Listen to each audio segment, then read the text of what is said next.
प्रेक्षागृह में उपस्थित समस्त दर्शकों का हम हार्दिक अभिनंदन एवं स्वागत करते हैं। संस्कृति विभाग भारत सरकार के सहयोग से रविकांत शुक्ला प्रस्तुत कर रहे हैं नाटक फंदी। नाटक के लेखक डॉक्टर शंकर शेष, निर्देशक पुनीत अस्थाना। प्रस्तुत है नाटक फंदी।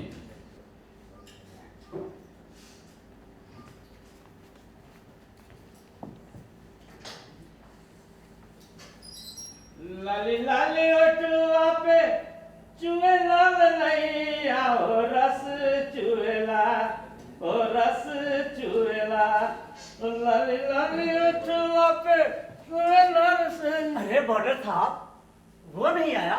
अरे वो तो मना करत है। अरे तो कहा नहीं कि मैं उसका वकील आया हूँ। अब बतावा रहा है पर वो मानत नहीं। क्या कहता है? वो कहता है कि वैसा कोई वकील फकील की जरूरत नहीं है। वकील साहब बड़ा अजीब आदमी है। वैसी फांसी का फंदा तैयार हो रहा है, वैसी ये गाना गावत है, हंसत है। अरे तो उसे मेरा नाम नहीं बताया। अरे वकील साहब, आप भी हमें आपका नाम कहाँ बताए हो? अरे हाँ, भूल जाता हूँ, अक्सर भूल जाता हूँ। अब जाकर उसे मेरा नाम बताइए और कहिएगा कि वो फीस कुछ नहीं लगेगी। हाँ, तब तो शायद मान जावे। अबे बताई थे। अरे वकील साहब, अरे अपन नाम तो बता दो। भगत राम, वकील भगत राम। भगत राम, अब बताए थे। लाली लाली लाली लाली लाली लाली।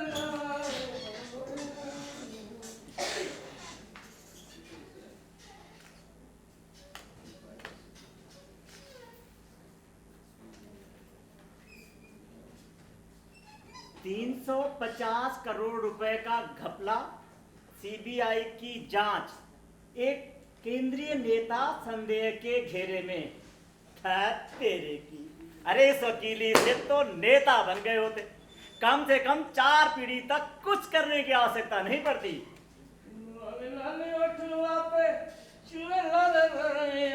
चलो भाई। रस चुएला चुएला, आओ चलो अंदर।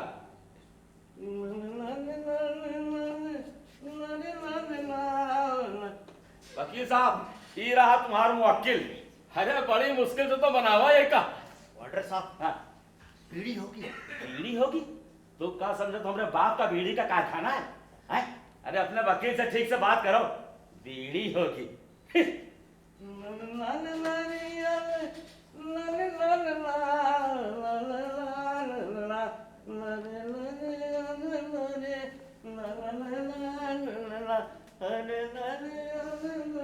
आइए, बैठिए, बैठिए ना।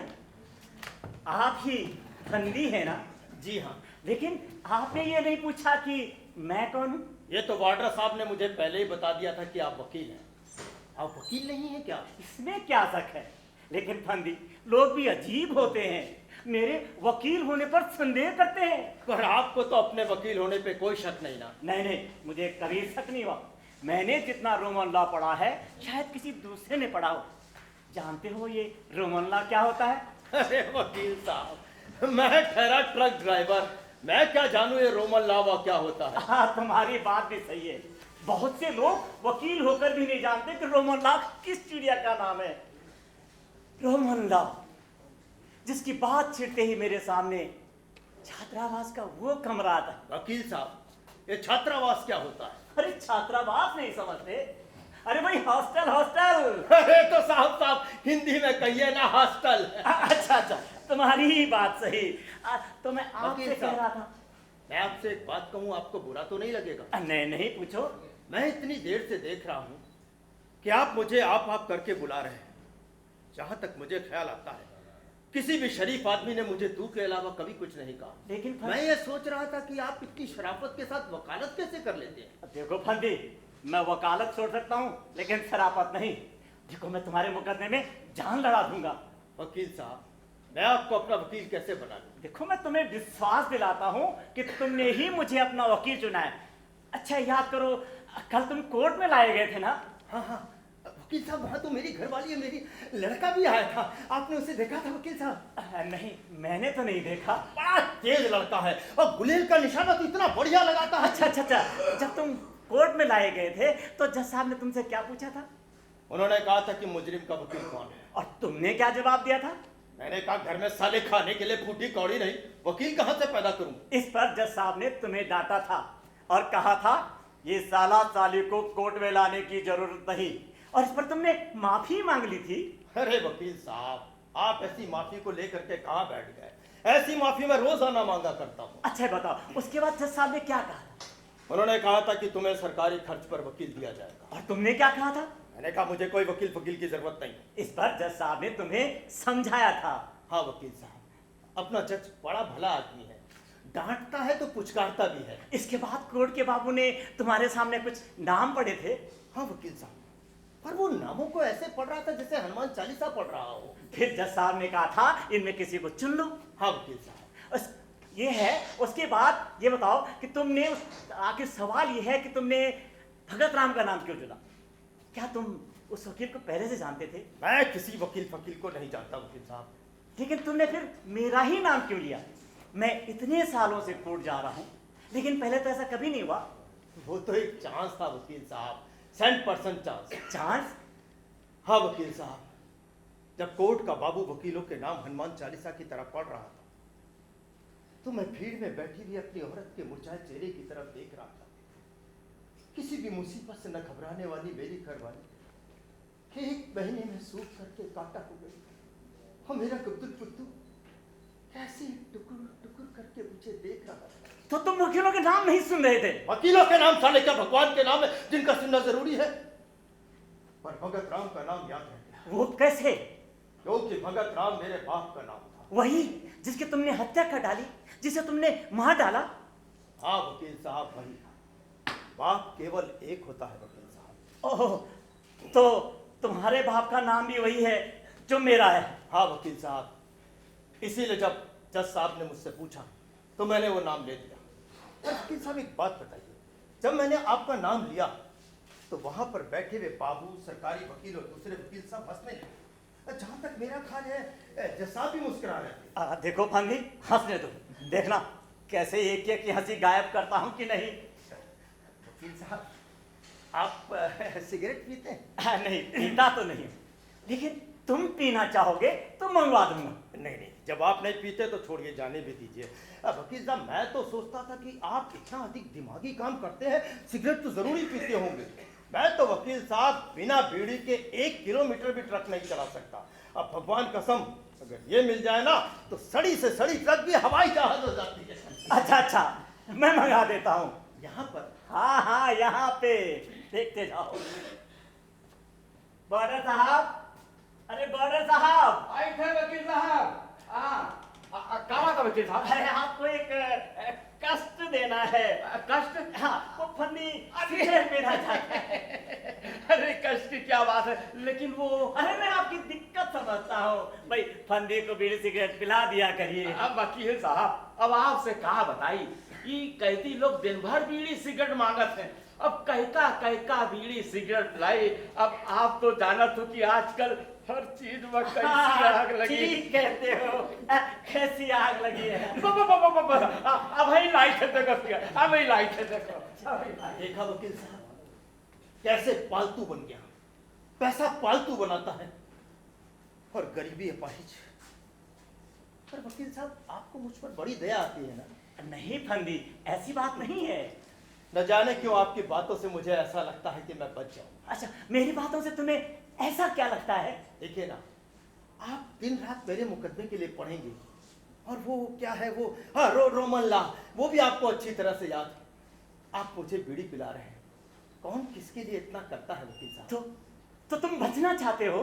कौन मरना चाहता है वकील साहब, और फिर मैं क्यों मरना चाहूंगा? ट्रक चलाता था, आज इंदौर, भोपाल, बनारस, कलकत्ता, न जाने कहां कहां जाया करता था। 5,000 रुपए पगार मिलती थी, ऊपर से रास्ते का खर्चा अलग से। और अगर कहीं बीच रास्ते में 5-6 सवारी बैठा ली तो ऊपरी आमदनी अलग से हो जाती थी। ऐसी जिंदगी को छोड़ करके कोई मरना चाहेगा वकील साहब? ठीक है फंदी, पर मैं ये मुकदमा जरूर जीतूंगा। मैं भी लोगों को बता देना चाहता हूं कि मैं भी मुकदमा जीत सकता हूं। आप ये मुकदमा जरूर जीतेंगे वकील साहब, भगवान आपकी मदद करेगा।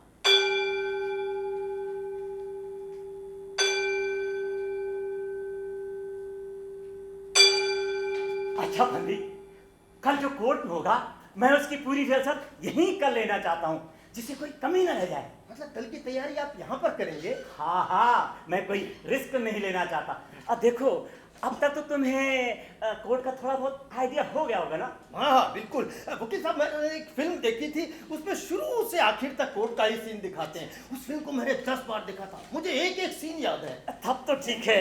अच्छा फंदी, क्या तुम कोर्ट का सीन लगवाने में थोड़ी मेरी मदद करोगे? हाँ क्यों नहीं। अच्छा, वो जरा कुर्सी उठाओ तो। यहाँ लाओ, यहाँ पे लाना है, यहाँ पे। अच्छा, ये मेज उठाना, ये उठाओ जरा। अच्छा देखो, उन चेयरों को उधर ले जाओ और कटघरा बनाओ जैसे मैं बनाता हूँ, है? अच्छा, ऐसे।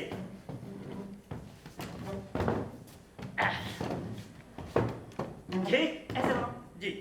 अच्छा देखो, यहाँ इस कुर्सी पर बैठे होंगे जज साहब जी, और वहां होगा कटघरा, वहां होगा मुजरिम यानी कि तुम जी, और यहाँ होगा गवाह, और सामने की बेंच पर बैठे होंगे वकील लोग। लेकिन फंदी ध्यान रखो, जब मैं चश्मा पहनाऊंगा तो मैं तुम्हारा वकील हूंगा, और जब मैं चश्मा उतारूंगा तो मैं सरकारी वकील हूंगा जी।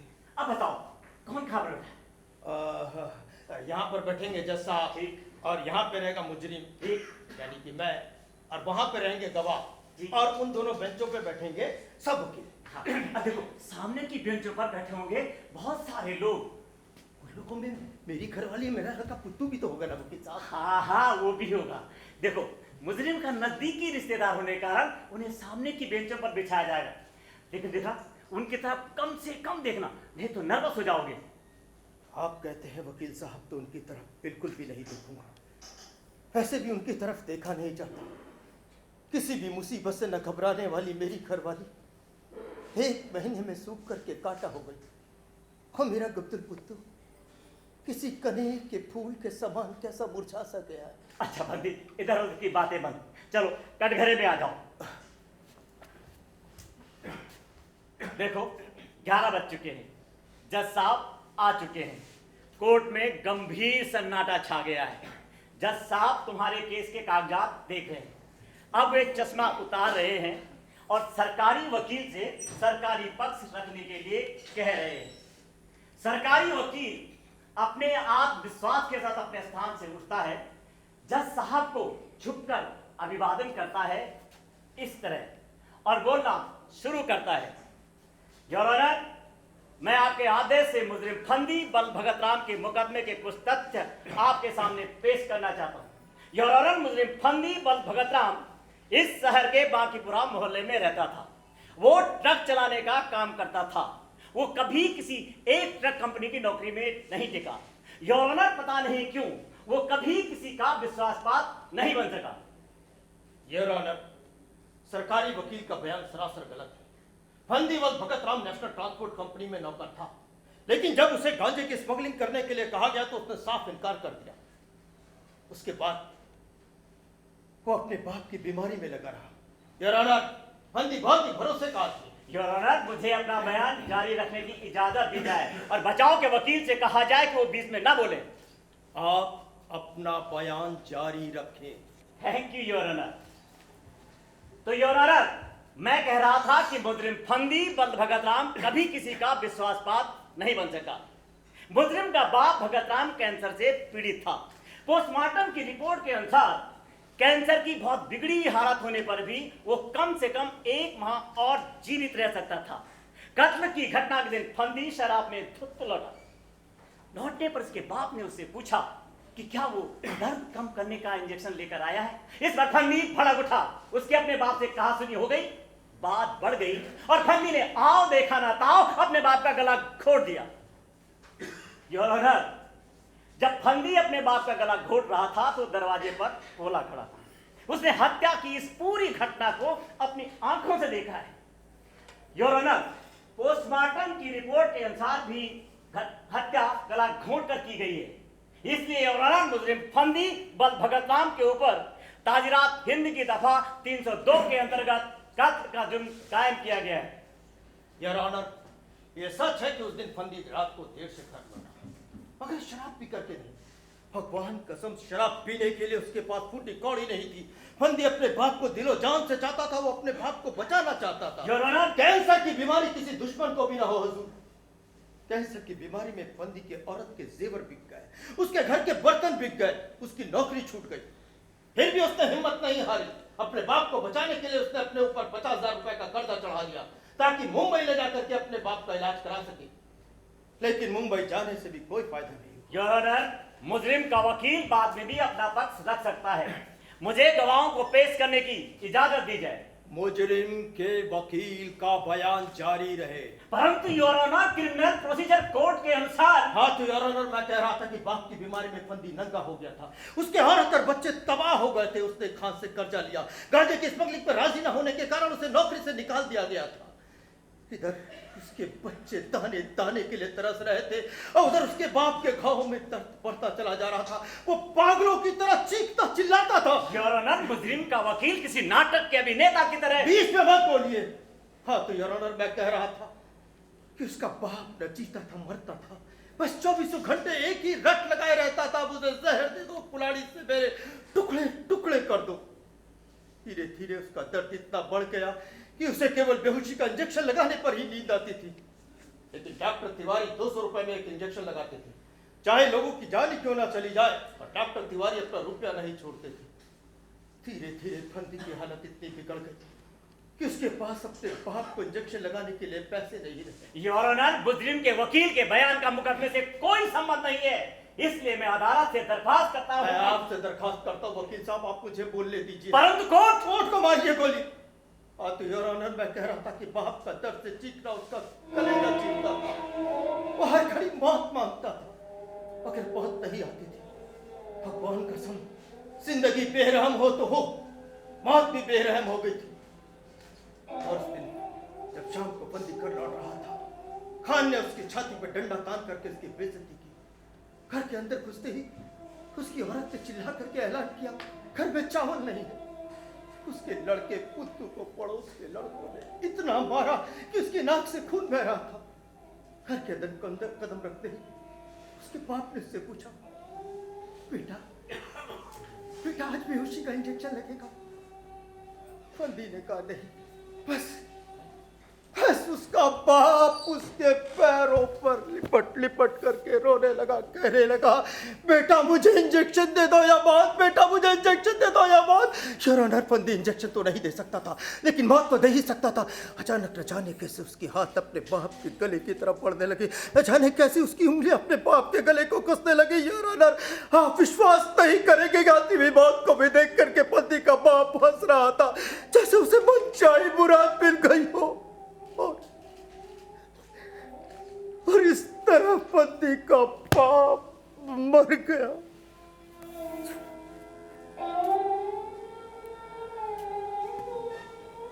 फंदी, तुम्हें क्या हो गया? कुछ नहीं वकील साहब, मुझे कुछ नहीं हुआ। नहीं, कुछ तो जरूर हुआ है। अभी तक तो तुम। वकील साहब, जो मेरे मन में आया वो मैंने बोल दिया। आपकी अदालत में तो मेरी जुबान ही नहीं खुलती, वहां तो मुझे बोलने का मौका भी नहीं मिलता। लेकिन फंदी, अगर मैं पूछता तो तुम इतना सब कुछ नहीं बता पाते जो तुम एक सांस में कह गए। अब तो आप समझ ही गएंगे वकील साहब कि मेरा कसूर क्या है, पर मैं नहीं बचूंगा। ऐसा क्यों सोचते हो फंदी? देखो, तुम्हारी इसी कहानी को तो सामने लाना है।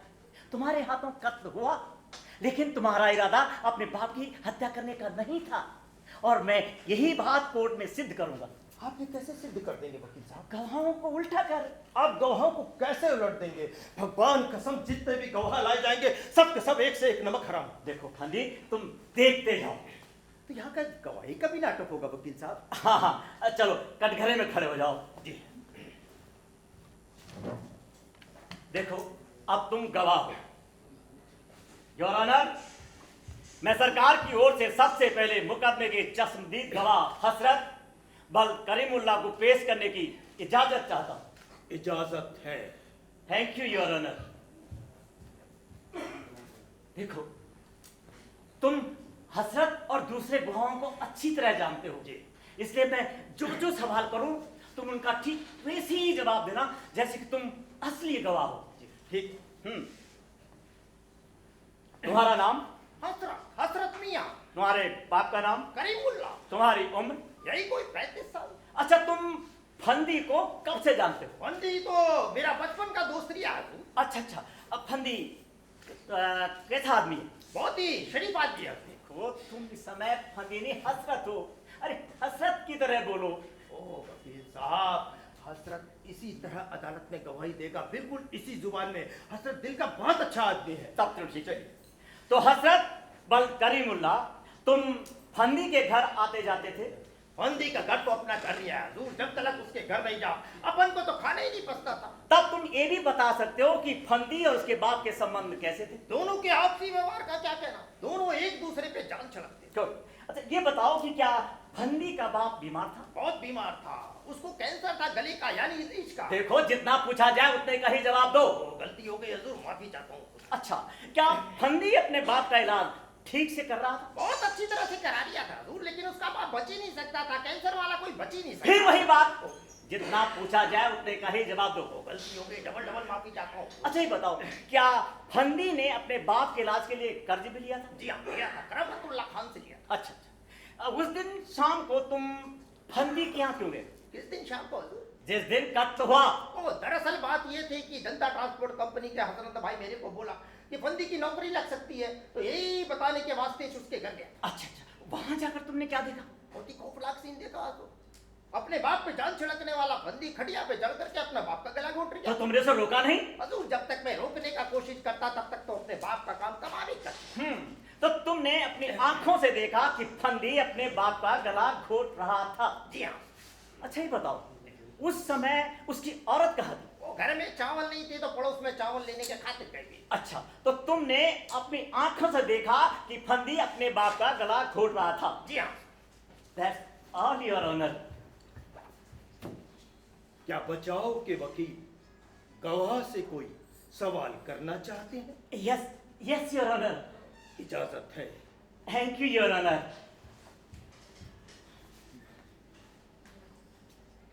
तुम कौन सा काम करते हो? हुजूर, वैसे तो मैं क्लीनर हूँ, लेकिन खुदा की मेहरबानी रही तो ड्राइवर बन जाऊंगा। देखो, जितना पूछा जाए उतने का ही जवाब दो। बहुत अच्छा। अच्छा, तुम फंदी के घर के हालात से अच्छी तरह परिचित थे? बहुत अच्छी तरह से हुजूर। क्या तुमने फंदी को कभी अपने बाप से लड़ते हुए देखा? कभी नहीं हुजूर। क्या तुमने फंदी को कभी अपनी औरत पर हाथ उठाते हुए देखा? कभी नहीं हुजूर। तो तुम फंदी को एक अच्छा बेटा और एक अच्छा पति मान सकते हो? इसमें क्या शक है हुजूर? अच्छा, फंदी को पैसों की बहुत कमी थी? बहुत कमी थी हुजूर। उसकी नौकरी चली गई थी? जी हाँ। क्या फंदी ने अपने बाप के इलाज के लिए कर्ज भी लिया था? जी हाँ हुजूर।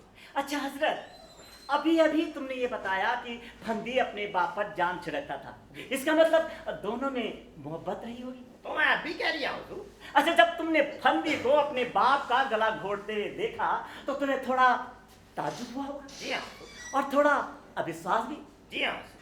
That's all your honor. लीजिए वकील साहब, हसरत की गवाही तो हो गई। अब देखो, तुम्हें पूरा विश्वास है कि हसरत कल कोर्ट में इसी तरह से गवाही देगा? बिल्कुल इसी तरह से और इसी जुबान में देगा। हसरत दिल का बहुत अच्छा आदमी है वकील। तब तो ठीक है। अब सरकारी वकील सरकार की ओर से डॉक्टर को गवाही में पेश करेगा। पर वकील साहब, मैं डॉक्टर की गवाही नहीं दे पाऊंगा। क्यों? डॉक्टरी के बारे में मैं क्या जानूं? देखो, चिंता की कोई बात नहीं, जे मैं जो जो पूछता जाऊं तुम उनके जवाब देते जाना, बस। चलिए, ठीक है। आपका नाम? डॉक्टर चंद्रभूषण। क्या मरहूम भगत राम का पोस्टमार्टम आपने ही किया था? जी। अच्छा, पोस्टमार्टम की रिपोर्ट के अनुसार आप किस नतीजे पर पहुंचे? यही कि मरहूम भगत राम की मौत गला घोटने के कारण हो गई थी। क्या उसकी मौत उसी समय हो गई थी? बिल्कुल उसी समय हो। अच्छा डॉक्टर, ये बताइए कि क्या उसकी मृत्यु का कारण उसकी कैंसर की बीमारी नहीं हो सकती? नहीं, बिल्कुल नहीं। That's all your honor. लीजिए वकील साहब, डॉक्टर की भी गवाही हो गई। अब क्या मेरा मुकदमा इतना ही होगा? क्या मैं इतने से ही बच जाऊंगा? नहीं फंदी, तुम्हारा मुकदमा इतने से ही खत्म नहीं होगा। अभी बचाव की गवाही होगी और जिरह होगी। बचाव में आप कौन सा गवाह लाएंगे वकील साहब? बचाव में मैं सबसे पहले उस खान को पेश करना चाहूंगा। उस करामतुल्लाह खान को, उस खून चूसने वाले खान को? उसकी तो सूरत से ही मुझे नफरत है। उसके ब्याज का दर का आपको अंदाजा नहीं वकील साहब। मैं यही तो सिद्ध करूंगा। यही तो मतलब? यही कि जिस वक्त तुम्हारे हाथों कत्ल हुआ, तुम्हारी मानसिक स्थिति ठीक नहीं थी। तुम्हारा हत्या करने का भी कोई इरादा नहीं था, बस परेशानी में ऐसा हो गया। फंदी, ही लो तुम्हारे लिए बीड़ी। फंदी, लो तुम्हारी बीड़ी का इंतजाम हो गया। ई लो, जी भर के बीड़ी पियो। ई ले माचिस? माचिस, ई ले। बीड़ी जला के माचिस वापस करो हमका। क्यों? माचिस क्यों वापस करूं? कत्ल के कैदी पर माचिस रहना जुर्म है। काय वकील साहब? हाँ ठीक कहते हो। अरे भाई, तो फिर दूसरी बीड़ी कैसे पीऊंगा? अरे तो भाई हम मर थोड़े ना गए हैं, जब जरूरत पड़े तो मांग लियो। वकील साहब, हमारा तो एक उसूल है, चाहे कुछ हो जाए लेकिन कानून अपनी जगह से नहीं हिल सकता। हाँ। इलो अपना कानून लाओ, मस्करी करे लगे भाई। अरे हम सब जानते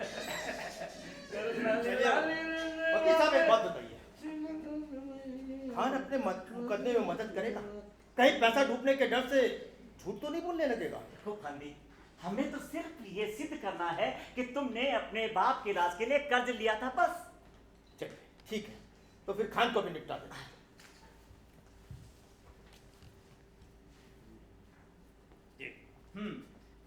फंदी जी। तुम अदालत में बीड़ी नहीं पी सकते। अरे एक मिनट वकील साहब।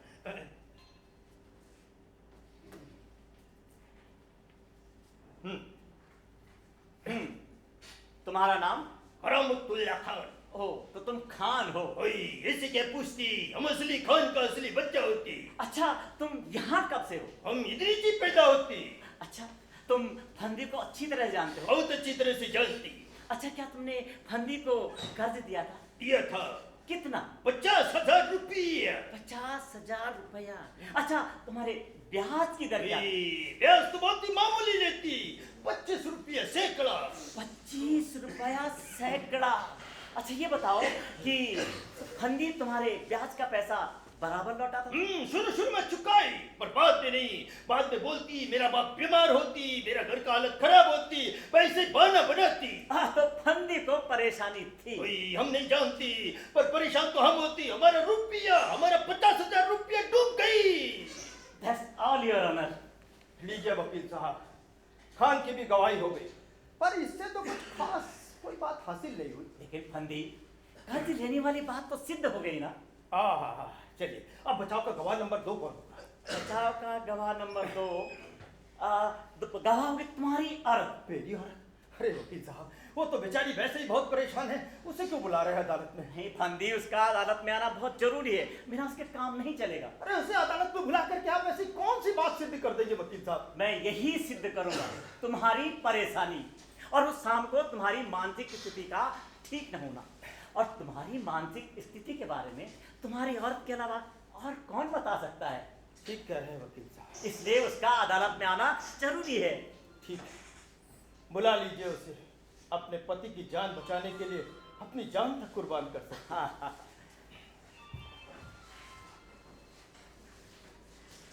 अरे ये क्या कर रहे हो? ऐसी बात कर रहा है वकील साहब, मेरी औरत अदालत में खुला सिर लेकर के आएगी। ठीक कहते हो।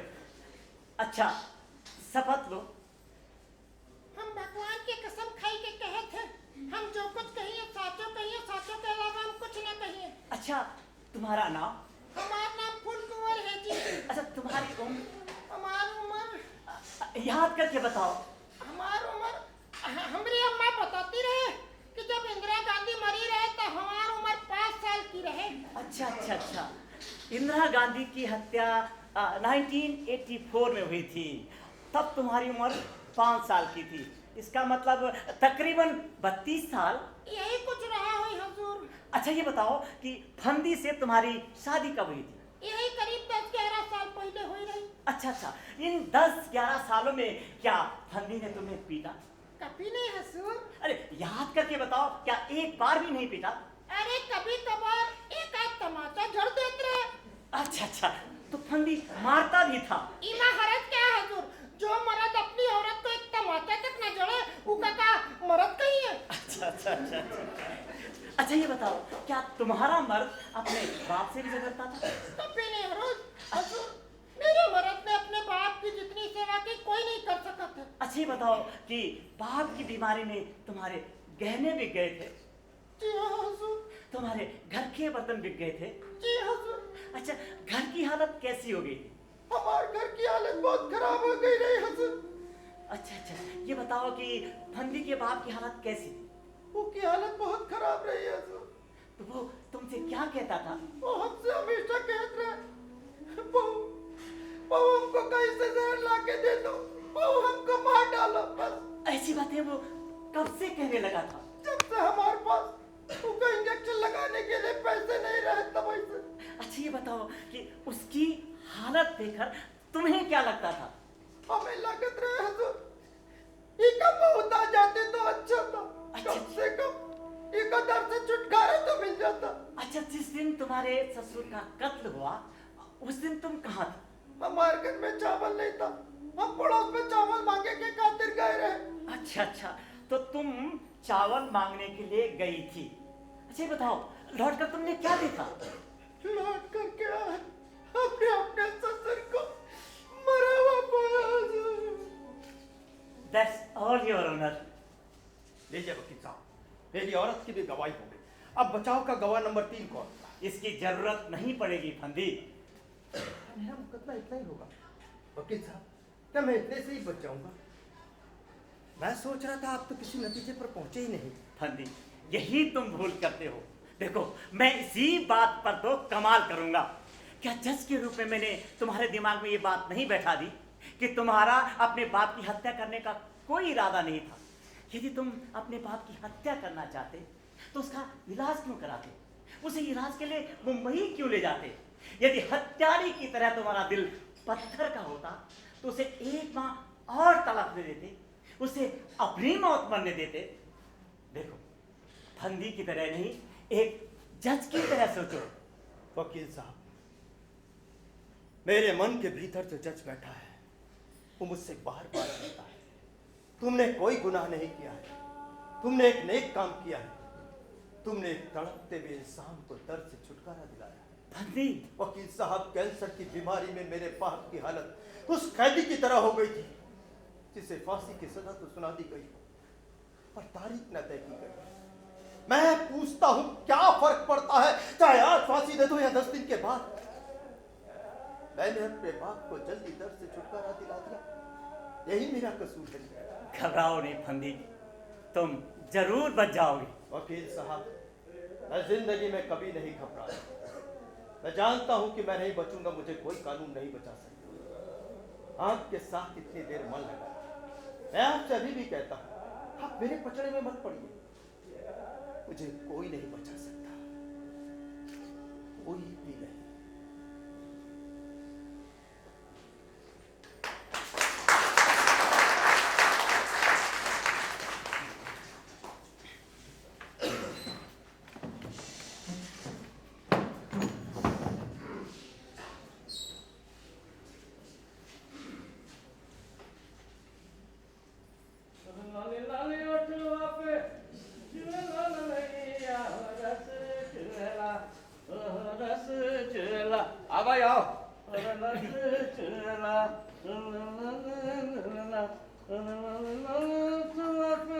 चलो।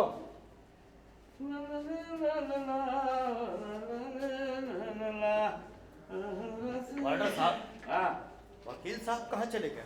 अरे जेलर साहब पास गए, अभी आवत हुई है। कहो, आज कोर्ट में कैसा रहा? ठीक ही रहा। हाँ?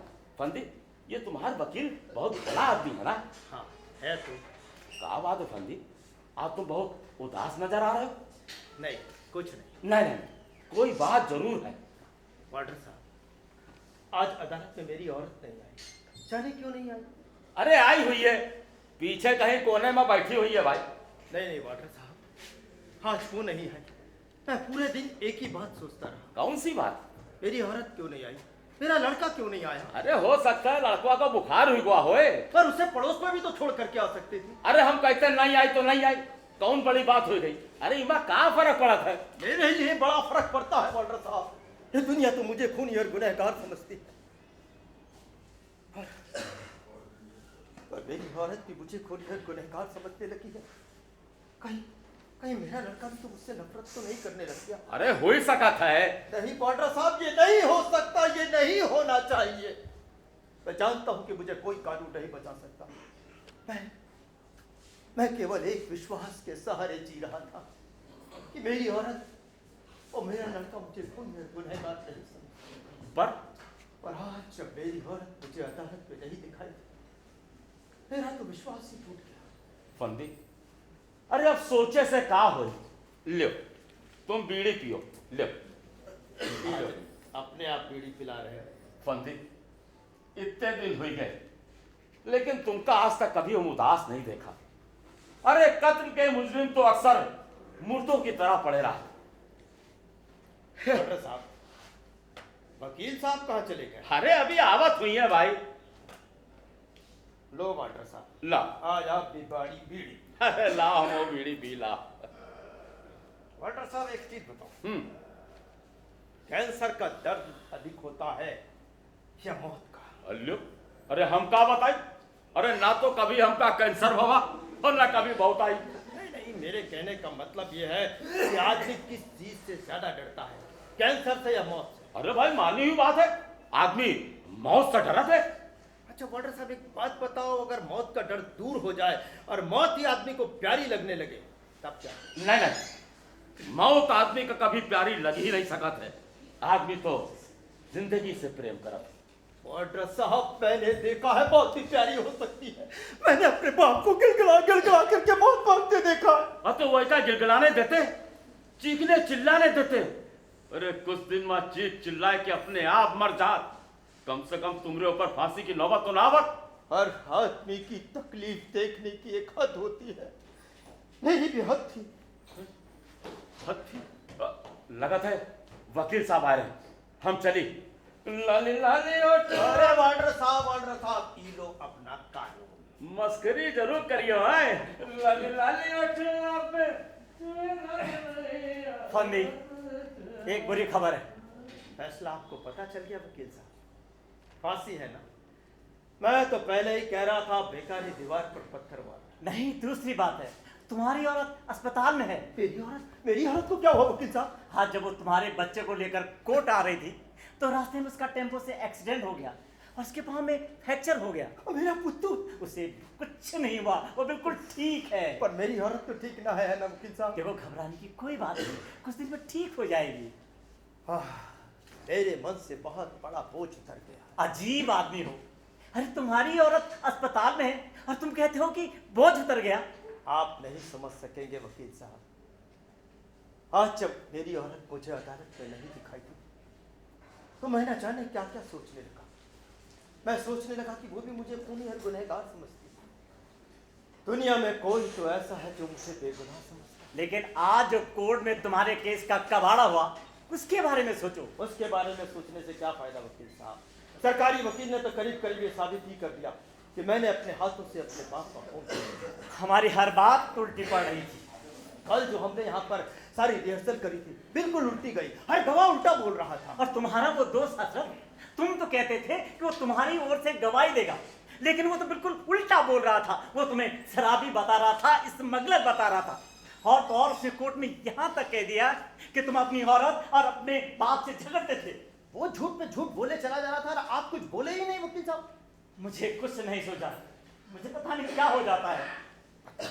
और वो खान, उसने तो साफ साफ कह दिया कि उसने मुझे कोई पैसा ही नहीं दिया। और सरकारी वकील ने यह सिद्ध कर दिया कि तुमने एक पैसा भी कर्ज नहीं लिया। तुम्हारे पास पैसों की कोई अड़चन नहीं थी। तुम शराब में पैसा उड़ाते थे और तुमने अपने बाप की हत्या भी इसलिए कर दी कि उसकी दवाई पर जो थोड़ा बहुत पैसा खर्च होता है उसकी भी तुम शराब की सुनो। अरे कितना झूठ है वकील साहब। और तुम्हारा खान, उसने तुम्हें कोर्ट में पहचानने से इनकार कर दिया और कहा कि उसने एक पैसा भी कर्ज नहीं दिया। तो फिर मैं क्या कर सकता? बचाव का एक गवाह खान तो उल्टा ही बोल गया। और तुम्हारी औरत एक्सीडेंट के कारण कोर्ट में नहीं आ सकी। मैं उसके मुंह से तुम्हारी दिमागी हालत का नक्शा कोर्ट में पेश करना चाहता था, लेकिन दुर्भाग्य से वो भी नहीं आ सकी। वकील साहब, आज अदालत में सिर्फ भोला ने साथ दिया। खाक साथ दिया फंदी। तुम नहीं जानते उसने तुम्हारे मुकदमे में कितना सत्यानाश कर डाला। अरे कि कोर्ट में इस तरह बोला जाता है? नहीं नहीं वकील साहब, भोला ने छाती ठोक करके कहा कि फंदी बहुत ही भला आदमी है। फंदी, उसने ही तुम्हारे मुकदमे को सबसे अधिक नुकसान पहुंचाया है। मैं उसे इशारा कर रहा था, लेकिन वो था कि जो मन में आया बोले जा रहा था। वकील साहब, मुझे आपकी बातों पर विश्वास नहीं होता। विश्वास नहीं होता तो चलो कटघरे में खड़े जाओ। सरकारी वकील ने भोला से जो जो सवाल किए वो मैं पूछूंगा, और भोला ने जो जो जवाब दिए उनको तुम देना। तब तुम्हारी समझ में आएगा कि भोला ने तुम्हारे मुकदमे की क्या दुर्दशा कर डाली है। ठीक है वकील साहब, चलिए।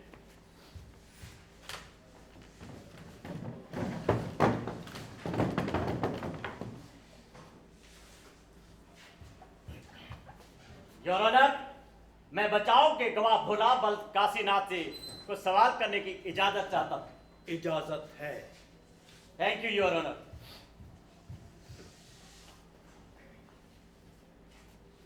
तुम्हारा नाम भोला बल काशीनाथ है? जी साहब। अच्छा, तुम कहाँ के रहने वाले? शाम मैं वैसे नेपाल का रहने वाला हूँ शाम, अभी इधर ही रहता हूँ। अच्छा अच्छा, तुम फंदी को अच्छी तरह जानते हो?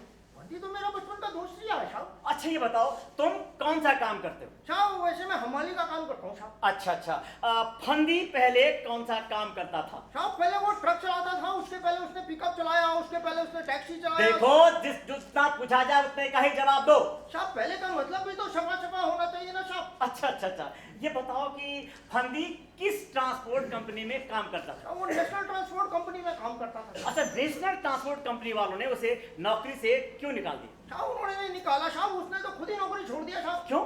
वो बोला कि कंपनी वाला उसको बोलता है कि आफू लेकर के जाओ। आपको आपको का मतलब अफीम लेके जाने के लिए बोल रहा था साहब। अच्छा ये बताओ कि इस बात का क्या सबूत है कि नेशनल ट्रांसपोर्ट कंपनी वाले अफीम की स्मगलिंग करते थे? साहब सबूत खोजना सरकार का काम है साहब, हमारा काम थोड़ी ना साहब। अच्छा ये बताओ, क्या फंदी ने इसकी जानकारी आप पर वाली उड़ी थी? साहब फंदी को किसी गटर में थोड़ी ना छोड़ना था। क्या मतलब? साहब अगर वो कंपनी वालों का शिकायत आबकारी वालों को करता ना तो कंपनी वाले उसका खत्म कर देते साहब। अच्छा अच्छा अच्छा, ये बताओ कि फंदी ने और कहाँ कहाँ नौकरी की कोशिश की? साहब रोडवेज में कोशिश किया। अच्छा, रोडवेज में उसे नौकरी क्यों नहीं मिली? वो रोडवेज में साहब वो मेरे को बोला फंदी कि उसका बाबू उससे 3 लाख रुपया घूस मांग रहा है साहब। क्या फंदी ने इसकी शिकायत ऊपर की थी? वो साहब उसने बोला कि ऊपर वाला तो 5 लाख रुपया घूस मांगता। अच्छा अच्छा अच्छा, ये बताओ कि फंदी ने और कहाँ नौकरी की कोशिश की? कहाँ नहीं कोशिश किया साहब। देखो, सवाल नहीं जवाब दो। जवाब ही दे रहा हूँ साहब। अच्छा अच्छा अच्छा, तो फंदी ने कोशिश की लेकिन उसे नौकरी नहीं मिली। जी साहब। तो फिर उसके घर का खर्च कैसे चलता था? अरे साहब खर्चा क्या चलता साहब, वो तो पहले उसने अपना औरत का सब जेवर वेवर बेच दिया साहब। उसके बाद? उसके बाद उसने अपने घर के बर्तन बाटे सब बेच दिए। उसके बाद? उसके बाद शरीफ आदमी क्या करता वही उसने भी किया। ओह, तो तुम फंदी को एक शरीफ आदमी समझते हो?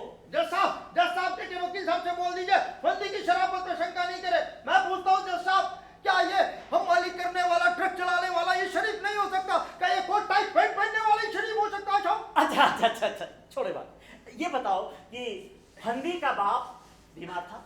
बहुत बीमार था साहब। उसे कौन सी बीमारी? कैंसर था उसे साहब। भाई तुमको कैसे पता था? वो मेरे को फंदी बोला, उसका डॉक्टर भी मेरे को ऐसे ही बोला। और डॉक्टर और क्या बोला? डॉक्टर बोला कि तुम्हारा बाप बहुत बीमार है, इसे अस्पताल में भर्ती कर दो। तो क्या फंदी ने अपने बाप को अस्पताल में भर्ती किया? भर्ती किया था साहब। अच्छा, अस्पताल में मुफ्त इलाज होता था या पैसे लगते थे? साहब वो अस्पताल तो सरकारी था साहब, लेकिन वहाँ पे डॉक्टर का, नर्स का खर्चा अलग से देना पड़ता था साहब, और दवा भी बाहर से लेनी पड़ती थी साहब। भाई जब मुफ्त इलाज होता था तो फंदी बाहर से दवाइयाँ क्यों लाता था? साहब सरकारी अस्पताल था ना साहब, वहाँ पे मरीज तो रहता लेकिन दवा नहीं रहता साहब। अच्छा अच्छा अच्छा अच्छा, ये बताओ कि फंदी का बाप कितने दिन अस्पताल में रहा? 1 महीना रहा साहब। उसके बाद? उसके बाद वहाँ का डॉक्टर बोला कि तुम्हारा बाप बहुत बीमार है, इसे लेकर के मुंबई जाओ, बड़ा डॉक्टर को दिखाओ। क्या फंदी अपने बाप को मुंबई ले गया था? ले गया था साहब। लेकिन फंदी के पास तो पैसे नहीं थे, वो तो बेकार था। साहब उसने कर्जा लिया था ना साहब। किससे? ओ खान से लिया था, करमतुल्ला खान से। कितना? 50,000 रुपया लिया था साहब। अच्छा, ब्याज की दर क्या थी? वो ब्याज का दर साहब 25 रुपया सैकड़ा। 25 रुपया सैकड़ा? क्या ब्याज की दर बहुत ज्यादा नहीं थी? साहब खान कर्जा देता है, दान थोड़ी ना करता है साहब। अच्छा अच्छा, ये बताओ कि बम्बई के डॉक्टर ने क्या कहा? मुंबई के डॉक्टर ने साहब पहले तो अपना नर्सिंग होम में उसको भर्ती कर लिया, उसका 25,000 रुपया ले लिया। उसके बाद बोलता कि तुम्हारे बाप का इलाज नहीं हो सकता, इसको घर ले जाओ वापस। उसके बाद फंदी ने अपने बाप को कहीं और दिखाया? नहीं साहब, बंदी तो बहुत हिम्मत वाला है साहब। अगर उसके पास पैसा होता ना साहब तो अपने बाप को लेकर के विलास तक जाता साहब। अच्छा अच्छा, मुंबई से लौटने के बाद फंदी ने अपने बाप को कहाँ रखा? अपने घर पे रखा साहब। अस्पताल में क्यों नहीं? वो अस्पताल का डॉक्टर बोला कि तुम्हारा बाप 1 महीने के भीतर मर जाएगा, इसको घर पे चैन से मरने दो। तो फंदी का बाप घर पर चैन से मर सकता था? जी शायद। शायद क्यों? और साहब उसके पास अगर पैसा होता ना तो देखो, पैसे से और चैन से मरने से क्या संबंध? जो साहब पैसे से और जीने से संबंध। देखो, मेरे सवाल का सीधे सीधे जवाब दो। अरे साहब उसके पास पैसा होता तो वो अपने बाप को दिन में 3 दफा बेहोशी का सुई लगाता साहब। अच्छा ये बताओ, बेहोशी का इंजेक्शन लगाना क्यों जरूरी था? साहब उसके हाथ पे घाव में दर्द बहुत होता था, वो पागलों की तरह चीखता था, चिल्लाता था। वो कहता था कि मुझे मार डालो, हमसे नहीं देखा जाता तो था साहब। फंदी के पास अपने बाप को इंजेक्शन लगाने के लिए पैसे नहीं थे, नहीं थे साहब। लेकिन मौत देने के लिए 2 हाथ थे। जी साहब। फंदी ने अपने हाथों से क्या किया? अपने बाप का गला दबा दिया साहब।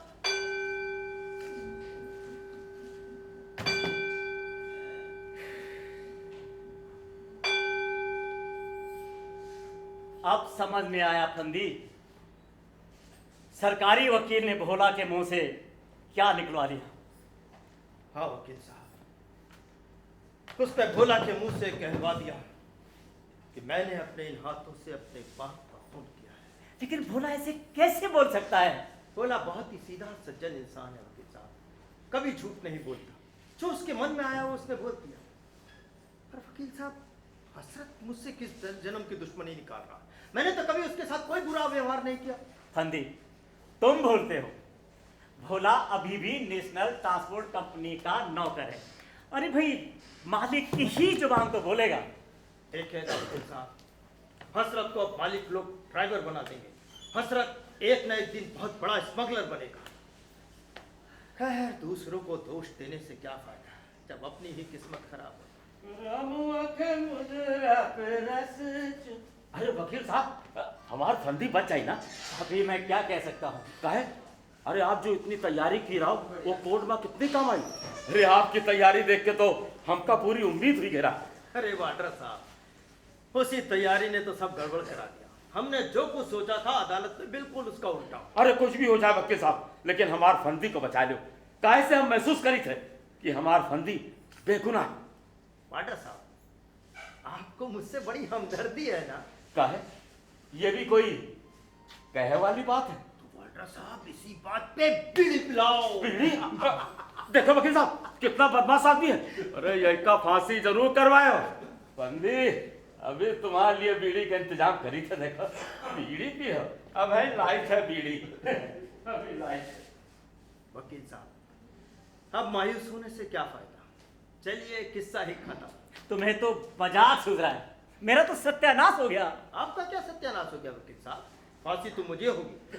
आपने तो अपना सर इस तरह से लटका रखा है जैसे आपको 7 दिन पहले फांसी दे दी गई हो। अरे मेरा तो कैरियर ही चौपट हो गया। बड़ी मुश्किल से ये मुकदमा मिला था और उसकी भी ये हालत।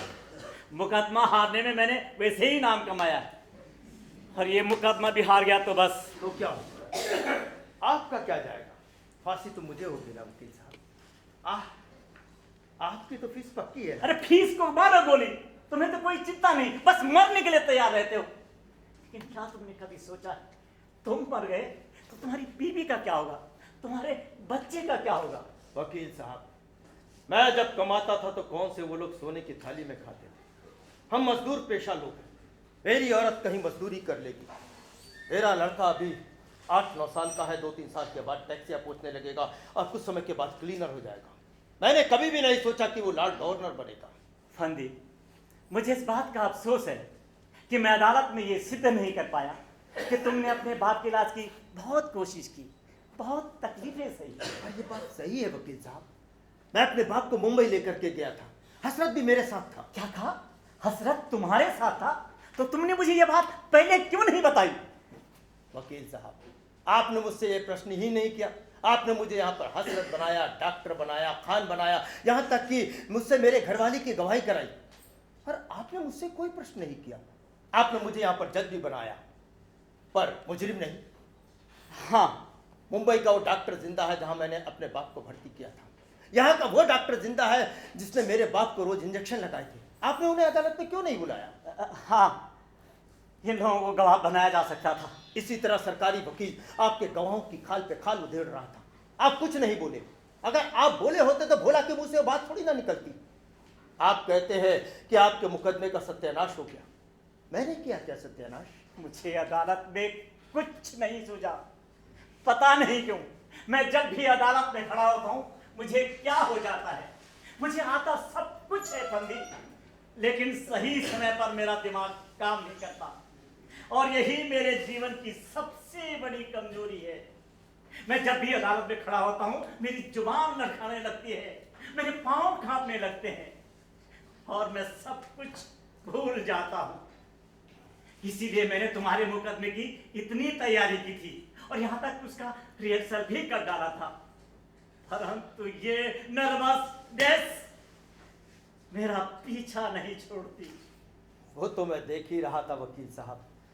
जब सरकारी वकील आपके गवाहों की खाल पे खाल उधेड़ रहा था तो आपके माथे पर पसीने की बूंदें आ गई थी। ये बात मैंने आपसे इसलिए नहीं कही कि कहीं आपको बुरा न लग जाए। बस यही होता है मेरे साथ। मैं दावे के साथ कह सकता हूं कि मुझसे अधिक कानून जानने वाले बहुत कम लोग होंगे, लेकिन मुझ जैसा घबराने वाला शायद एक भी नहीं होगा। जिस तरह से तुम बेगुनाह हो उसी तरह से मैं भी बेगुनाह हूं। जानता हूँ वकील साहब, पर आपको तो इस बात की चिंता होनी चाहिए कि आपका मुवक्किल आपको बेईमान नहीं समझता। क्या क्या तुम मुझे बेईमान नहीं समझते?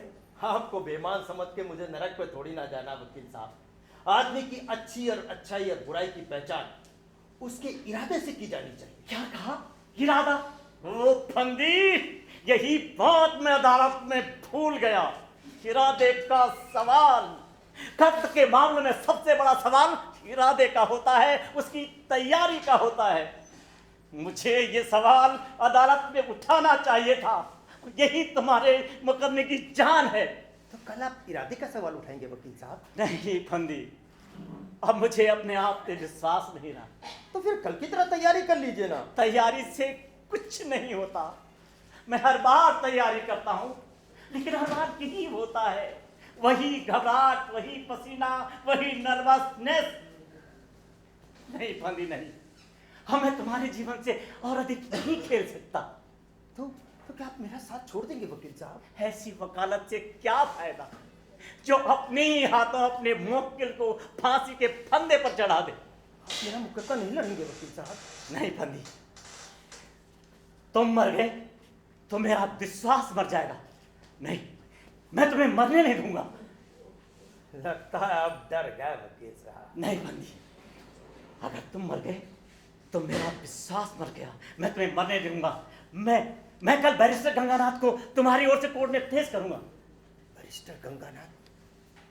मुझे जहां तक ख्याल आता है कि मेरा बाप इनके यहाँ माली का काम करता था, पर इनकी तो फीस बहुत ज्यादा होगी वकील साहब। हाँ, 25,000 रुपए रोज। कितना रुपया अगर मेरे पास होता वकील साहब तो मेरा बाप क्या यूं ही मरता। देखो फंदी, मुझे पूरा विश्वास है कि बैरिस्टर गंगानाथ तुम्हारे मुकदमे की कोई फीस नहीं लेंगे। लेकिन क्यों? क्योंकि उनका विश्वास है कि जिन बीमारियों का कोई इलाज नहीं है उनके मरीज को अपना जीवन समाप्त करने का अधिकार होना चाहिए, और तुम्हारा मुकदमा उन्हें अपनी बात कहने का अवसर देगा। अच्छा, मैं आज ही उनसे जाकर बात करता हूँ। अब मान लिए वो नागराज जी ना हुए तो? ज्यादा से ज्यादा क्या करेंगे, फीस ही तो लेंगे ना। फीस कहाँ से आएगी वकील साहब? मैं दूंगा। आप?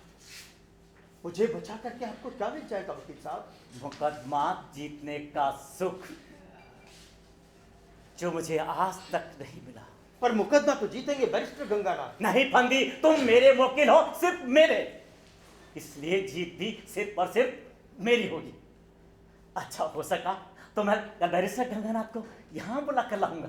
तो उनके साथ भी ऐसे ही नाटक होगा वकील साहब? नहीं फंदी, बैरिस्टर गंगानाथ मेरी तरह घबराने वाले वकील नहीं है जो ड्रामा करेंगे। वकील साहब एक अच्छी खबर है। क्या खबर है? नेशनल ट्रांसपोर्ट कंपनी का ट्रक पकड़ा गया है और जेलर साहब के कमरे में बात हो रही है। उस ट्रक में क्या था वाल्टर साहब? अरे 10 बोरे गांजा।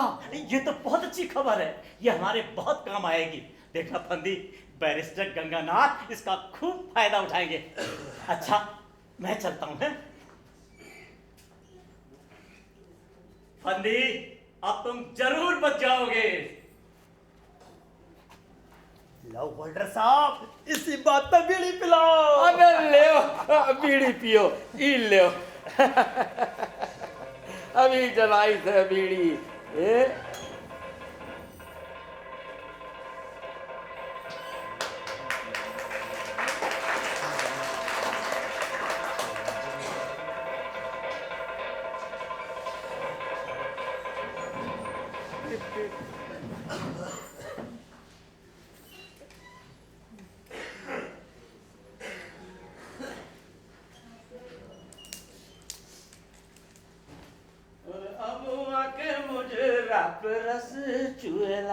वाल्टर साहब, वकील साहब मुझे यहाँ पर बिठा करके जेलर साहब के साथ न जाने क्या बातें कर रहे हैं। अरे भाई तुम्हारा वकील है, तुम जानो। ये बताओ आज कोर्ट में कैसा? एकदम फर्स्ट क्लास। क्या मतलब? मतलब आज मैं अदालत में बेगुनाह साबित हो गया। अरे ये एकदम से जादू कैसे हुआ? तुम तो कह रहे हो तुमका फांसी हो जाए। हाँ, फांसी तो होगी ही। बेगुनाह होए के बाद भी फांसी? और सुनो, जेल में तुमका ये कहां से मिल गई? मैं मजाक नहीं कर रहा हूँ वाल्टर साहब, पूरे होशो हवास में कह रहा हूँ मुझे फांसी होगी। तो का आज कोर्ट में फिर कुछ उल्टा हुआ? नहीं नहीं, आज तो मेरा मुकदमा देखने लायक था। अच्छा, जज साहब भी बहुत परेशान दिखाई। अरे भाई जज साहब काहे परेशान होने लगे? पता नहीं क्यों आज उनके माथे पर परेशानी की लकीरें थी। अच्छा अब फंदी एक बात ही बताओ, तुमका लगा था कि तुम बच जाइए ना? अब ये मैं कैसे कह सकता हूँ? आप ही तो कहते हैं ना कि कानून अपनी जगह से नहीं हिल सकता। भाई ये बात तो हम हमेशा कही। अच्छा वाल्टर साहब, एक बात बताओ, हाँ पूछो। मुझे बचना चाहिए कि नहीं? अरे भाई कोई हम जज है जो बताई? नहीं नहीं, अगर आपको जज बना दिया जाए तो आप मुझे क्या सजा देंगे? हाँ अगर हम जज होते तो तुमका फांसी तो नहीं देते, लेकिन सजा जरूर देते। क्यों? काहे क्यों नहीं देते? काहे से हमका किसी का मरना अच्छा नहीं लगा। अच्छा वाल्टर साहब, एक बात और बताओ, हाँ आपने देखा है कि फांसी कैसे दी जाती है? हाँ, कैसे दी जाती है? अब ये तो हम नहीं बता सकते। क्यों? काहे से ये बताना जरूरी नहीं है। आप सोचते हैं मैं डर जाऊंगा? शायद नहीं, लेकिन तुम सोचा जरूर हो। ऐसी बात नहीं है वकील साहब। जेलर साहब आए हैं। देखिए ऐसा है कि आज नहीं तो कल मर्सी किलिंग के बारे में हमें बहुत गंभीरता से सोचना होगा। आप ठीक कहते हैं जेलर साहब, लाइलाज बीमारी के मरीज को नाकाबिले बर्दाश्त दर्द से तड़पने देना किसी भी तरह से मानवीय नहीं कहा जा सकता। और देखा आपने आज बैरिस्टर गंगानाथ ने इस मुद्दे को कितने पुरजोर ढंग से उठाया कोर्ट में। साहब आपो कोर्ट गए रहो का? हाँ, एक केस के सिलसिले में गवाही के लिए गया था। जब मुझे मालूम हुआ कि बगल के कोर्ट में बैरिस्टर गंगानाथ फंदी के केस की पैरवी करने वाले हैं, तो उनकी बहस सुनने के ख्याल से मैं वहां चला गया। तुम एक काम करो जी, ऑफिस में जाओ, वहां मेज पर कुछ डाक रखी है, जी। उसे बैनर्जी को दो। बहुत अच्छा साहब। हाँ चलो जाओ जी। वकील साहब, आज बैरिस्टर गंगानाथ ने कितनी फीस ली वकील साहब? 1 पैसा भी नहीं। एक पैसा भी नहीं? पर वकील और डॉक्टर तो कभी अपनी फीस नहीं छोड़ते। शायद आप लोग नहीं जानते, बैरिस्टर गंगानाथ के बाप की मौत भी 2 साल पहले कैंसर से ही हुई थी। उन्होंने भी अपने बाप को तड़पते हुए देखा है, लोगों को गिड़गिड़ाकर मौत मांगते हुए देखा है। इसलिए जब मैंने तुम्हारा पूरा मुकदमा उन्हें सुनाया तो वो एकदम से तैयार हो गए और उन्होंने कहा कि ये मुकदमा जरूर लड़ेंगे। देखा आपने, बैरिस्टर गंगानाथ ने कोर्ट को एकदम थर्रा दी। और सरकारी वकील की हालत देखी तुमने, पानी मांगने लगा था। और हजरत तो अपनी चौकड़ी ही भूल गया और डॉक्टर से गवाही देते नहीं बना। अच्छा वकील साहब, मैंने आज एक बात नोटिस की, जज साहब कुछ परेशान लग रहे थे। जेलर साहब, आज मैं बहुत खुश हूं। आज कम से कम इस मुद्दे को उठाया तो गया, वरना कैंसर के हजारों मरीज मेरे बाप की तरह तड़प तड़प करके लिए अपने लिए मौत मांगेंगे, लेकिन कानून के डर से कोई उन्हें मौत नहीं दे सकेगा।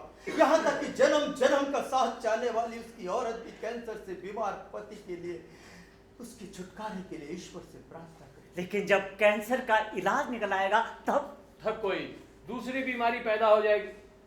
वकील साहब, पहले टीबी थी, उसका इलाज निकला तो अब कैंसर है। कैंसर का इलाज अभी निकला नहीं है कि एड्स मुंह आए खड़ा है। कल एड्स का इलाज निकलेगा तो दूसरी बीमारी तार ठोक कर खड़ी हो जाएगी। वकील साहब, आदमी जितना लड़ेगा चुनौतियां उतनी ही बढ़ेंगी। ठीक कहते हैं जेलर साहब। आज कोर्ट की एक एक बात मेरी आंखों के सामने हो गई है। वकील साहब, आप और फंदी रोज यहाँ मुकदमे का रिहर्सल करते हैं ना? हाँ। तो चलिए, आज में जो कोर्ट में बहस हुई उसे हम लोग इनैक्ट करते हैं। आप? अरे भाई, कॉलेज के जमाने में हमने भी बहुत से नाटक किए हैं वकील साहब। अच्छा। जेलर साहब, इसकी क्या जरूरत है? जरूरत है फंदी, जरूरत है। सामने बैठे हमारे इन दर्शकों को भी इस अहम मुद्दे पर अपने साथ जोड़ना होगा, और यह तभी संभव है जब आज कोर्ट में उठाए गए सवालों को इनके सामने पेश किया जाए। तभी यह मुद्दा इनके जरिए और पहुंचेगा, और हो सकता है बढ़ते बढ़ते हमारी आवाज संसद तक पहुंच जाए। अहम मुद्दा ये नहीं है कि मुझे फांसी होगी या नहीं, अहम मुद्दा ये है कि हम कब तक कैंसर के मरीज को सड़क पे पड़े हुए अधकुचले जानवर की तरह तड़पते हुए देखते रहेंगे, लेकिन कानून के डर से कुछ नहीं कर पाएंगे। अच्छा छोड़िए, ऐसा है कि आज मैं बैरिस्टर गंगानाथ की भूमिका अदा करता हूँ, ठीक है?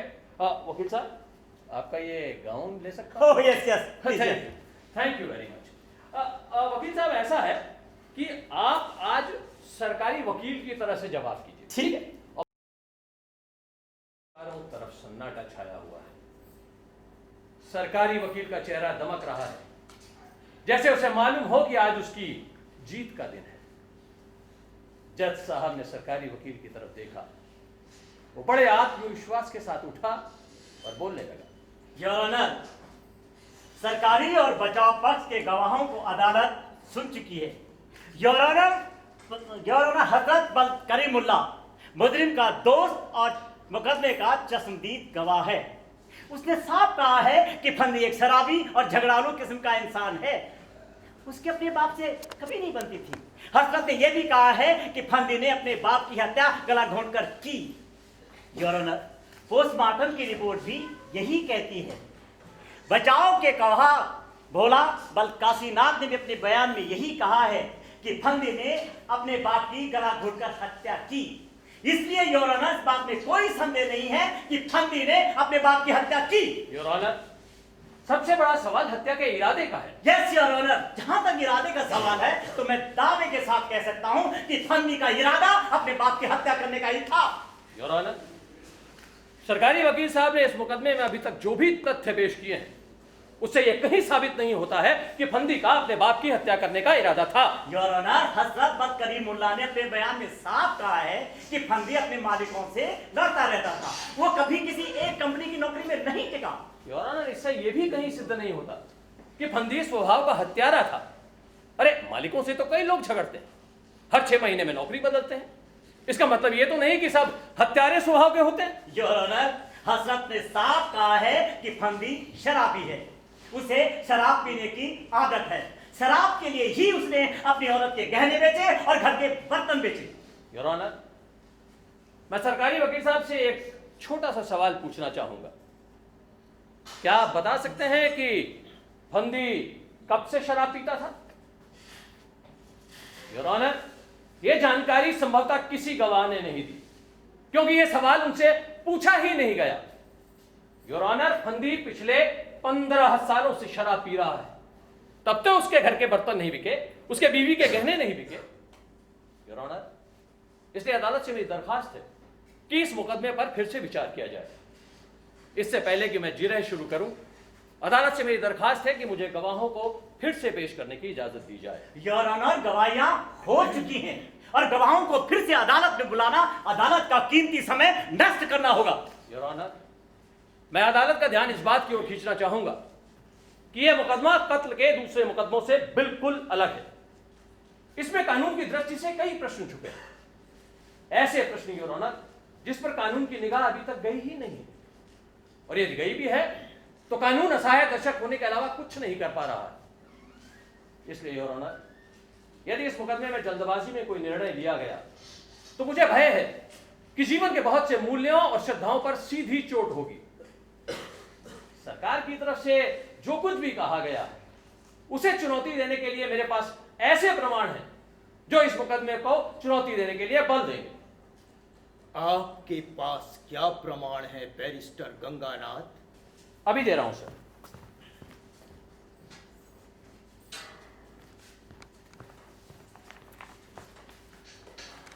सर ये रही 25,000 रुपए की रसीद जो मुंबई के मशहूर कैंसर अस्पताल में फंदी के बाप को दिखाते समय मिली थी।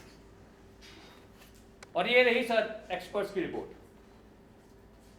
आप गवाहों को फिर से बुला सकते हैं barrister Ganganath. Thank you your honour. मैं सबसे पहले सरकारी गवाह नंबर 1 हसरत वल्द करीम से सवाल पूछने की इजाजत चाहूंगा। इजाजत है। Thank you sir.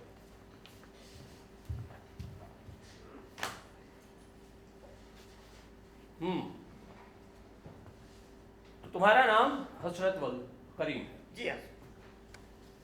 तुम फंदी को कब से जानते हो? फंदी तो मेरा बचपन का दोस्त रहा है हुजूर। क्या वो अब भी तुम्हारा दोस्त है? अरे तौबा तौबा, ऐसे कातिल से कौन दोस्ती रखेगा? जब देखो झगड़ा कर रिया है, मारपीट कर रिया है। क्या उसने कभी तुमसे मारपीट की? नहीं, मेरे से तो नहीं करी, लेकिन तो फिर किससे की? अपने बाप से। अपने बाप से? जी। तुमने देखा? नहीं, मैंने देखा तो नहीं, लेकिन सुना है तो। अच्छा, देखा नहीं है, सुना है। जी। अब किससे सुना है? जरा एक दो लोगों के नाम तो बताओ। नाम बता रही हूँ। याद कर लो। याद नहीं आ रहा हुजूर। याद नहीं आ रहा? जी।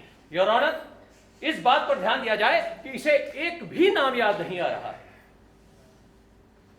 तुम नेशनल ट्रांसपोर्ट कंपनी में क्लीनर हो? जी हाँ। फंदी वहां पर ड्राइवर था? जी जी। कितने सालों तक? यही करीब 3 साल तक। क्या इस दरमियान कभी फंदी का अपने मालिकों से झगड़ा हुआ? झगड़ा तो नहीं हुआ तो फिर उसे नौकरी से क्यों निकाला गया? वो मालिक का कहना नहीं मान लिया था। कौन सा कहना? ट्रक ले जाने को मना कर दिया था। कहाँ? मुंबई को। अच्छा, ट्रक में लदा क्या हुआ था? गुड़ लगा हुआ था तो। गुड़ लदा था। अच्छा ये बताओ मिस्टर कि क्या फंदी इससे पहले भी गुड़ से लदे ट्रक लेकर मुंबई गया था? जी, गया तो था तो। कितनी बार? कई बार गया। तो फिर उस दिन उसने ट्रक ले जाने से मना क्यों किया? मेरे को क्या पता, मेरे को नहीं मालूम। क्या ट्रक में गुड़ के साथ गांजा भी लदा हुआ था? बोलो, क्या नेशनल ट्रांसपोर्ट कंपनी का ट्रक कभी गांजे की स्मगलिंग में पकड़ा गया था? जी जी जी। बोलो जी बोलो, कब पकड़ा गया था? पिछले साल पकड़ा गया था। क्या कल शाम को भी ट्रक पकड़ा गया? जी सुना तो है हुजूर। Very good your honour. इस बात पर ध्यान दिया जाए कि नेशनल ट्रांसपोर्ट कंपनी वाले गांजे की स्मगलिंग का काम करते थे। योर ऑनर, बचाव पक्ष के गवाह भोलावंत काशीनाथ के उस वाक्य में जिसमें उसने ये कहा था कि फंदी ने ट्रक ले जाने से मना कर दिया, इसलिए नेशनल ट्रांसपोर्ट कंपनी वालों ने उसे नौकरी से निकाल दिया। क्या फंदी शराब पीता? अरे हुजूर, गजब का हाथ मार दिया है शराब के लिए उसके लिए। और जब तक वो अल्दी ना लगा ले तब तक वो स्टीयरिंग पे बैठता ही नहीं था। तब तो वो बहुत एक्सीडेंट भी करता रहा होगा। जी एक्सीडेंट तो नहीं किया हुजूर। अच्छा चलो छोड़ो, एक्सीडेंट नहीं किया। तो ये बताओ कि क्या फंदी का बाप भी शराब पीता था? जी हाँ, वो भी बहुत शराब पीता था। ओके, अब ये बताओ कि क्या फंदी और उसका बाप दोनों साथ में बैठकर शराब पीते थे? हाँ, कई बार पी चुके हैं हुजूर। अच्छा, साथ में बैठकर शराब पीने वाले क्या दुश्मन होते हैं? जी नहीं हुजूर। तो फिर क्या होते हैं? दोस्त होते हैं। दोस्त होते हैं। योर ऑनर, इस बात पर भी ध्यान दिया जाए कि फंदी और उसके बाप के दोस्तों जैसे संबंध थे। क्या फंदी का बाप बीमार था? जी।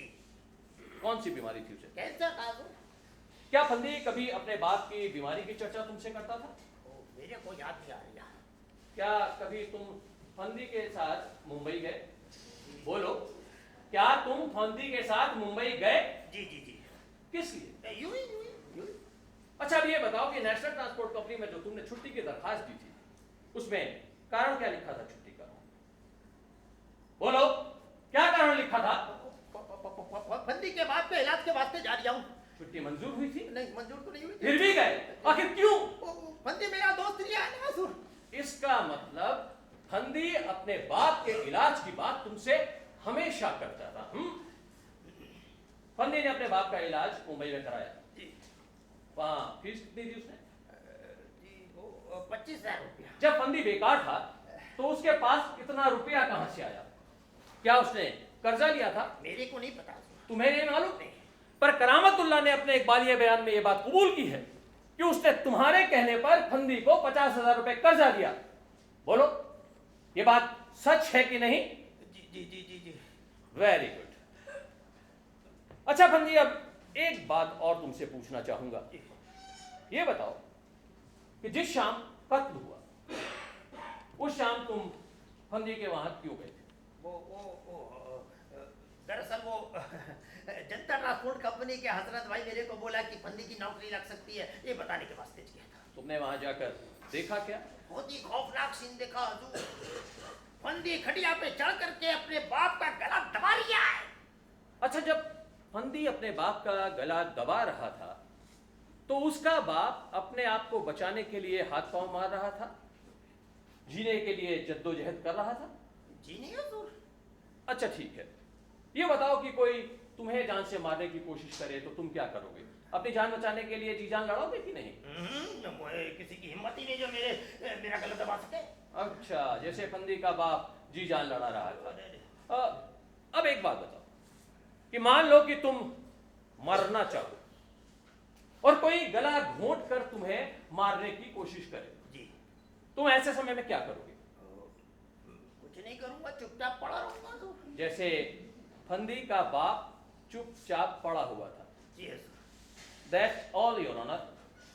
मैं अदालत से दरखास्त करूंगा कि इस बात पर भी ध्यान दिया जाए कि हत्या के समय फंदी का बाप कोई प्रतिरोध नहीं कर रहा था, वो चुपचाप पड़ा था, मानो हत्या में उसकी मौन सहमति हो।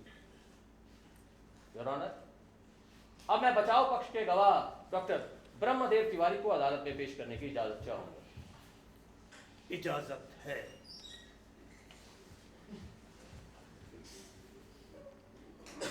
आपका शुभ नाम डॉक्टर ब्रह्मदेव तिवारी है। जी। सर ये बताएं कि आप फंदी को कैसे जानते हैं? मैंने उसकी बाप का इलाज किया है।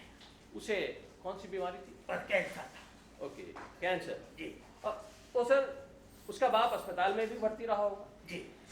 कितने दिन तक सर? करीब 1 महीना रहा। 1 महीना। जी। अच्छा, इस 1 महीने के दरमियान फंदी अपने बाप को देखने अस्पताल आता था? जी हाँ, रोज सुबह शाम जरूर आया करता था। ओके, रोज आता था। जी। 1 महीने के बाद फंदी का बाप कहाँ गया? मैंने उसको बोला कि तुम मुंबई ले जाओ, वहाँ बड़े डॉक्टर को दिखाओ। ओके, तो आपने किसी डॉक्टर या अस्पताल का नाम भी बताया होगा? जी हाँ, मैंने वहाँ उनको डॉक्टर देवेंद्र नाथ का पता दिया था। ओके, डॉक्टर देवेंद्र नाथ। जी। और डॉक्टर साहब, जब फंदी का बाप मुंबई से लौटा जी। तब उसकी हालत कैसी थी? बहुत खराब, बहुत ही खराब। कितने दिन और जी सकता था? किसी भी दिन मर सकता था। क्या उसके घावों में बहुत दर्द होता था, बहुत चीखता चिल्लाता था? हाँ, बहुत दर्द होता था, वो बहुत चीखता चिल्लाता था। वो अक्सर मुझसे भी कहा करता था, डॉक्टर साहब आप मुझे जहर दे दीजिए, मुझे मार डालिए। ओके, अब डॉक्टर साहब एक बात बताएं जी। कि कैंसर के रोगी को दर्द से छुटकारा दिलाने के उपाय क्या है? देखिए, वैसे तो मार्फिन का इंजेक्शन लगा करके कुछ समय के लिए उसे दर्द से छुटकारा दिलाया जा सकता है। आप घर पर जाकर इंजेक्शन लगाने की फीस कितनी लेते हैं सर? 200 रुपया लेता हूँ। 200 रुपया। जी। तो आपने फंदी के बाप को घर जाकर इंजेक्शन लगाया सर? जी बिल्कुल। कितने दिन सर? करीब 15 दिन तक लगा। 15 दिन। फंदी ने आपको फीस दी बराबर? जी हाँ, 15 दिन तक बिल्कुल बराबर की। ठीक है सर। सर अब आपसे एक आखिरी सवाल पूछना जी चाहूँ कि कानून यदि आपको इस बात की सुविधा दे जी कि आप फंदी के बाप को दर्द से छुटकारा दिलाने के लिए जहर दे दें, जी। तो ऐसी परिस्थिति में आप क्या करें? देखिए, पेशेंट की लास्ट स्टेज में पेशेंट की सहमति से मैं जहर देने में कोई हर्ज नहीं समझता। Thank you very much sir. Thank you. Your honour, मैंने अदालत में केवल 2 गवाह पेश किए। एक सरकारी पक्ष का गवाह हजरत वल्द करीम और दूसरे बचाव पक्ष के doctor Brahmadev Tiwari. Your honour, अदालत में यह बात साबित करने की कोशिश की गई कि फंदी निहायत ही झगड़ालू और शराबी किस्म का इंसान है। शराब के लिए ही उसने अपनी औरत के गहने बेचे, घर के बर्तन बेचे और शराब के लिए ही उसने अपने बाप को मार डाला। जबकि सच्चाई यह है योर ऑनर कि यह कहानी बाद में गढ़ी गई है। सबसे पहले यह जानना जरूरी है कि फंदी किस तरह का इंसान है।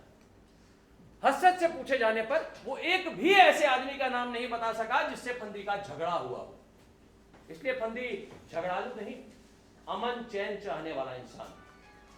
स्मगलिंग को अपराध समझने के कारण ही उसने नेशनल ट्रांसपोर्ट कंपनी की नौकरी छोड़ी। इससे यह भी साफ जाहिर है कि फंदी कानून से डरने वाला इंसान भी है। और जहां तक शराब पीने की बात है योर ऑनर, तो शराब पीना कोई अपराध नहीं है। क्या सभ्य लोग शराब नहीं पीते? और सब हत्याएं तो नहीं करते योर ऑनर। परंतु मैं ये सिद्ध कर चुका हूं योर ऑनर कि इसने हत्या की है। लेकिन क्यों? यहीं से दूसरा सवाल उठता है कि क्या फंदी का अपने बाप की हत्या करने का इरादा था? मैं सरकारी गवाह नंबर 1 हसरत के बयान से यह भी सिद्ध कर चुका हूं कि फंदी और उसके बाप के दोस्तों जैसे संबंध थे। इसलिए यह कहना गलत होगा कि फंदी के मन में अपने बाप की हत्या का विचार था। इसके विपरीत उसने अपने बाप को बचाने के लिए क्या नहीं किया सर? घर के बर्तन बेचे, बीवी के गहने बेचे, और तो और खान से 25 रुपए सैकड़ा ब्याज पर कर्जा लिया। अपने बाप को बचाने के लिए बंबई ले गया। क्या इसलिए कि वो अपने बाप की हत्या करना चाहता था? परंतु योर ऑनर हत्या तो हुई है। योर ऑनर, मुझे अपनी बात पूरी करनी दी जाए।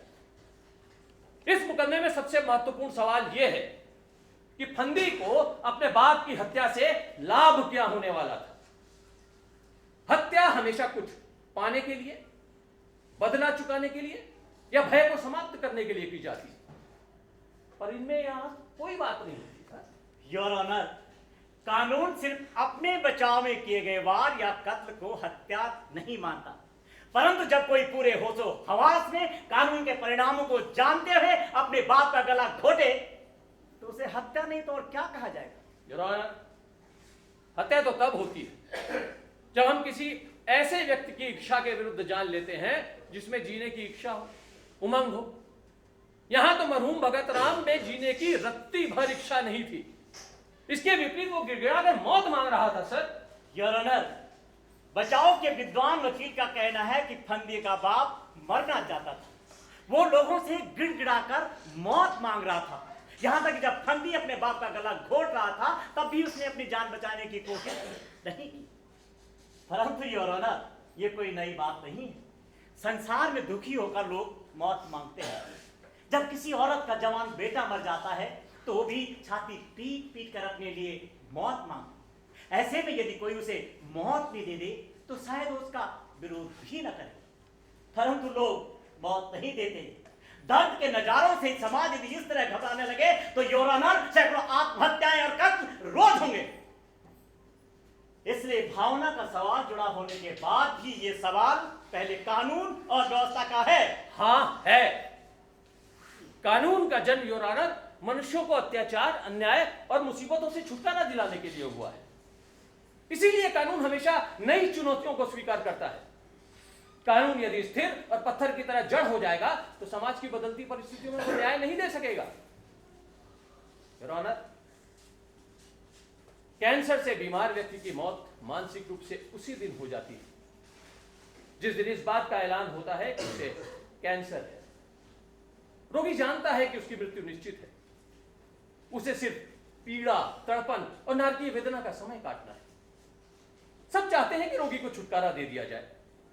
ऐसे समय में कानून असहाय अवस्था में क्यों खड़ा है? वो मनुष्य को ऐसी असाध्य पीड़ा से छुटकारा दिलाने की सुविधा क्यों नहीं देता? योर ऑनर, आज शहर के एक प्रतिष्ठित व्यक्ति ने सुबह अपने कुत्ते को गोली मार दी, इसलिए क्योंकि वो अपने मरते हुए कुत्ते को तड़पता नहीं देख सकते थे। यदि उस प्रतिष्ठित व्यक्ति को यह जरा सा भी विश्वास होता कि उसका कुत्ता बच सकता है तो वे उसे गोली नहीं मारते। योर ऑनर, मेरा उदाहरण देने का मतलब यह नहीं है कि मैं इंसानी जिंदगी को कुत्ते की जिंदगी के बराबर में रख रहा हूं। मेरा कहने का तर्क यह है कि जब एक पशु मनुष्य की करुणा का अधिकारी हो सकता है तो मनुष्य क्यों नहीं? इसलिए योर ऑनर, मैं अदालत से दरखास्त करूंगा कि इस मामले में जो भी नई चुनौतियां, नए प्रश्न और मनुष्यता का जो संदर्भ आया है उसका ध्यान अवश्य रखा जाए। बस मुझे इतना ही कहना है। Thank you sir. Barrister Ganganath ने आज समा बांध दिया। मैंने कभी नहीं सोचा था कि मेरे मामले को लेकर के इतना बड़ा सवाल उठाया जाएगा। फंदी, मैं खुश हूं कि वकीलों की तरफ से तुम्हें जो न्याय मिलना चाहिए था वो आज बैरिस्टर गंगानाथ ने दिया।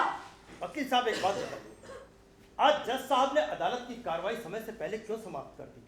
वो पहले उठ करके क्यों चले गए? आज जज साहब कुछ परेशान भी लग रहे थे। एक बात और, बैरिस्टर गंगानाथ ने जिस प्रतिष्ठित व्यक्ति का जिक्र किया था और कुत्ते को गोली मारने वाली बात कही थी, वो कौन था? वो और कोई नहीं, स्वयं जज साहब ही थे। तब तो मेरा मुकदमा पूरा हो गया। फैसला आपके हाथ में है।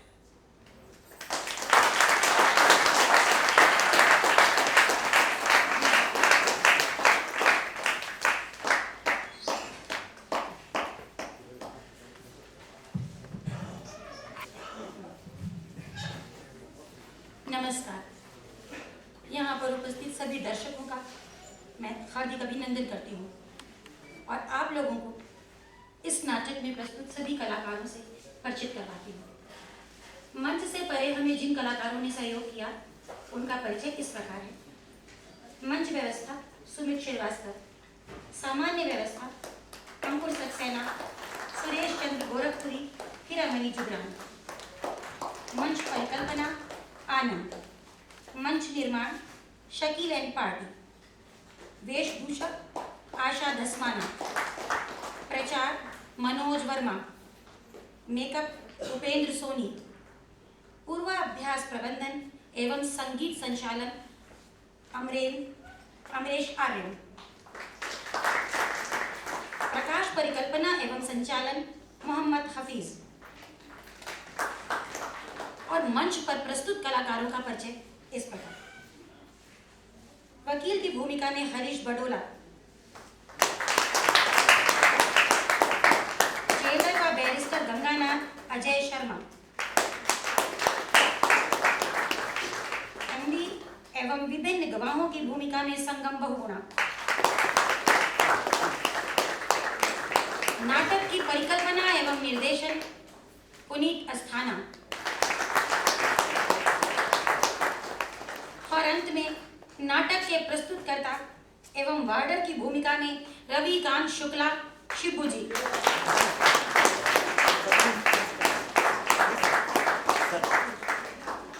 आज हमारे बीच न्यायमूर्ति जस्टिस एस.सी. वर्मा जी उपस्थित हैं। मैं उनसे अनुरोध करूंगी कि वे कृपया मंच पर आएं और हमारे निर्देशक को बुके देने की कृपा करें। सर प्लीज आइए हफीज भाई।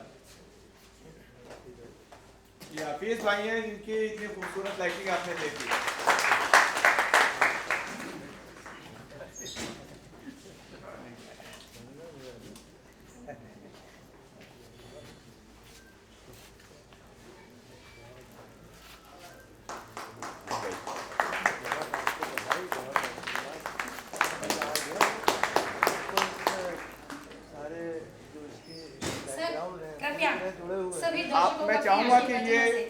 मैं चाहूँगा कि ये एक मुद्दा ऐसा है और जब जस्टिस साहब खुद यहाँ पे मौजूद हो तो इस बिंदु पे कुछ जरूर प्रकाश डालें, मैं अनुरोध करूँगा।